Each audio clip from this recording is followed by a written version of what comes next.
Bismillahirrahmanirrahim. Assalamualaikum warahmatullahi wabarakatuh. Jumpa lagi di channel Devina Mutia. Salam sehat, semangat, dan bahagia. Bagaimana kabar adik-adik sekalian? Tetap semangat ya walau belajar dari rumah. Untuk kesempatan kali ini akan kita lanjutkan pembahasan dari buku Bu Pena untuk SD atau MI kelas 5 ya. Masih di jilid 5A, tema 2, udara bersih bagi kesehatan. Dan kali ini akan kita bahas untuk latihan soal subtema 2 ya. Oke, langsung saja kita menuju ke halaman yang akan kita bahas, yaitu ada di halaman 123 ya. Dimulai dengan muatan pelajaran IPA ya. Nomor 1, berikut yang bukan faktor yang dapat mengganggu pernapasan manusia adalah ya, jawaban yang paling tepat adalah yang D ya. Kekurangan kalsium dan vitamin D dalam tubuh. Nah, ini bukan merupakan faktor yang mengganggu pernapasan manusia ya. Ingat ada kata-kata bukan. Kalau yang A ini, A sampai C ini adalah berhubungan dengan pernapasan.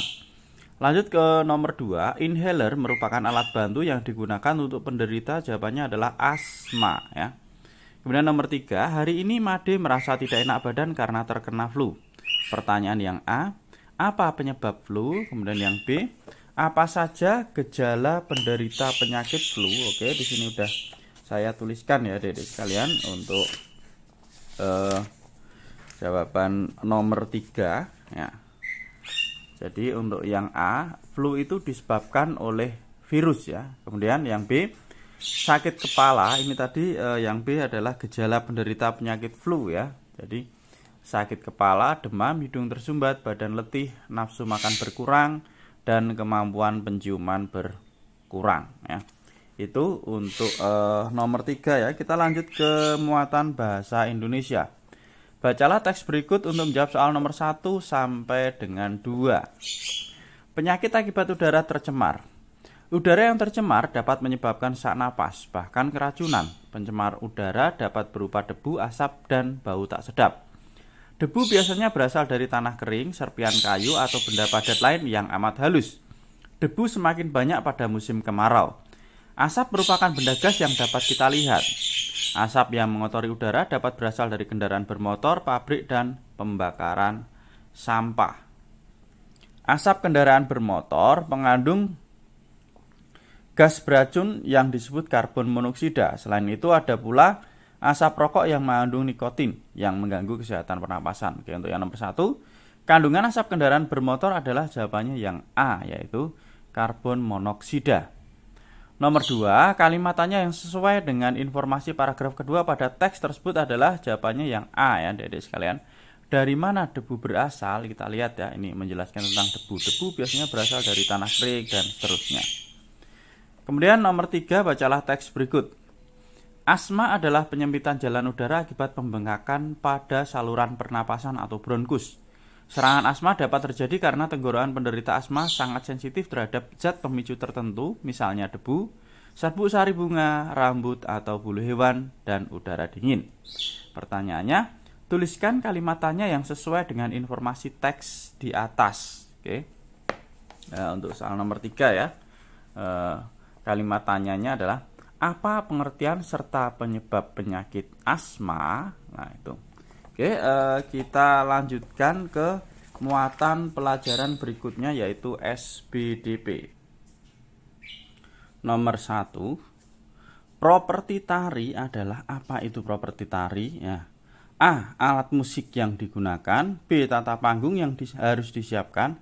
C, baju yang digunakan saat pertunjukan tari. Atau D, segala peralatan yang digunakan saat menari. Nah, jadi yang namanya properti itu adalah segala peralatan ya, yang digunakan saat menari supaya penari terlihat indah, tariannya juga semakin terlihat bagus ya. Itu. Kalau baju yang digunakan saat pertunjukan tari ini dinamakan kostum ya. Jadi jawaban yang paling tepat untuk nomor 1 adalah yang D. Nomor 2, nama tari yang terdapat pada gambar di samping adalah tari. Lah kita lihat ya, ini adalah tari kuda lumping ya, di mana penari menaiki seekor kuda ya. Kudanya ini terbuat dari anyaman bambu yang dibentuk sedemikian rupa dengan menggunakan properti ya. Propertinya ada kuda, kemudian ada pakaiannya juga yang khas ya, ikat kepala dan juga kacamata itu ya. Jadi nomor 2 jawabannya adalah tari kuda lumping.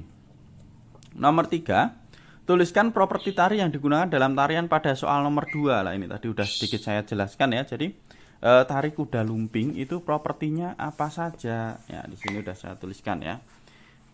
Ada kuda mainan dari anyaman bambu, kemudian ada cambuk. Ya, jadi seolah-olah cambuk ini supaya untuk kudanya bisa kita peringatkan, misalnya mau sebagai peringatan ya intinya bagi kuda. Kemudian ada ikat kepala dan juga kacamata hitam. Itu untuk nomor 3 ya, muatan SPDB. Sekarang tinggal 2 muatan pelajaran, yaitu PKN dan IPS. Nomor 1 berikut yang bukan contoh tanggung jawab sebagai masyarakat adalah ini yang bukan ya. A. Melakukan kerja bakti. Nah ini kerja bakti itu tanggung jawab kita sebagai masyarakat. Melaksanakan ronda malam jelas. Kalau kerja bakti tadi biasanya untuk kebersihan lingkungan, ronda malam untuk keamanan lingkungan.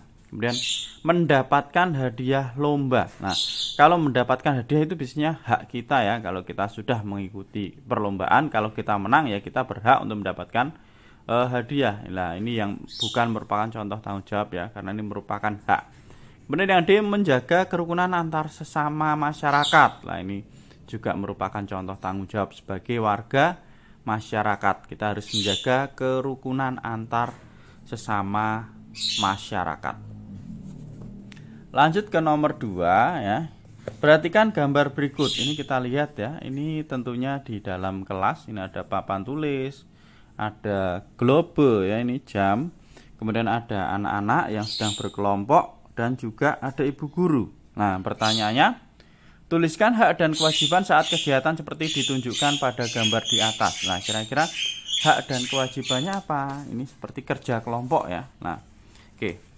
Haknya di sini udah saya tuliskan ya. Haknya itu anak-anak mendapat bimbingan dari guru.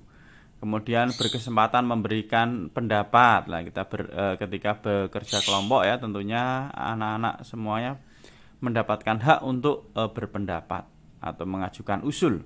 Kemudian mendapatkan nilai dari guru. Nah, setelah mengerjakan tugas biasanya anak-anak berhak untuk mendapatkan nilai. Kewajibannya apa? Kewajibannya mengerjakan tugas dengan baik, kemudian mendengarkan bimbingan dari guru. Itu kewajiban anak-anak ya. Kita lanjut ke soal berikutnya, nomor 3. Tuliskan nilai-nilai penting yang ada dalam musyawarah. Nilai penting yang ada dalam musyawarah itu apa saja? Oke.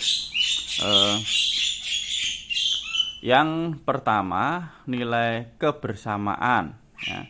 Kemudian kebebasan berpendapat, menghargai orang lain, persamaan hak, berjiwa besar dan lapang dada menerima hasil musyawarah.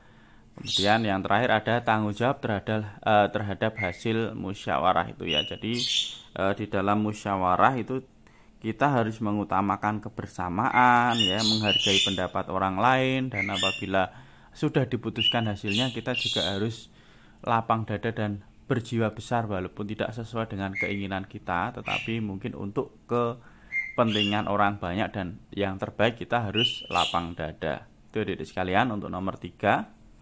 Kita lanjutkan ke muatan pelajaran yang terakhir yaitu IPS. Nomor 1, berikut yang bukan contoh usaha yang dikelola perorangan. Nah, berarti yang bukan ya. Toko kelontong. Toko kelontong itu biasanya bisa dikelola perorangan, pedagang kaki lima juga ya. Tukang cukur rambut. Nah, ini yang tidak bisa adalah yang D. Koperasi Desa Mandiri. Ya, biasanya tidak hanya satu orang yang mengelola kalau koperasi itu. Nomor 2, jenis usaha yang dimiliki oleh perusahaan listrik negara atau PLN dan kereta api Indonesia atau KAI adalah jawabannya yaitu BUMN atau Badan Usaha Milik Negara. Lanjut kita ke soal terakhir nomor 3. Apa ciri-ciri usaha dalam bentuk koperasi? Jelaskanlah. Apa kira-kira adik-adik sekalian ya? Di sini udah saya tuliskan ciri-ciri usaha dalam bentuk koperasi, yaitu berasaskan kekeluargaan. Kemudian semua anggota wajib membayar simpanan pokok dan simpanan sukarela. Yang ketiga, hasil keuntungan berupa sisa hasil usaha atau SHU. Itu ya adik-adik sekalian untuk pembahasan latihan soal subtema 2 di tema 2 ya. Terima kasih sudah meluangkan waktu untuk belajar bersama. Mohon maaf apabila ada kekurangan. Silahkan pertanyaan atau saran mungkin bisa dituliskan ya di bagian komentar, nanti kita diskusikan bersama-sama. Dan saya rasa cukup sekian, dan mungkin yang masih ketinggalan pembahasan sebelumnya bisa dilihat di playlist Bu Pena kelas 5. Dan saya rasa cukup sekian, saya akhiri. Wassalamualaikum warahmatullahi wabarakatuh.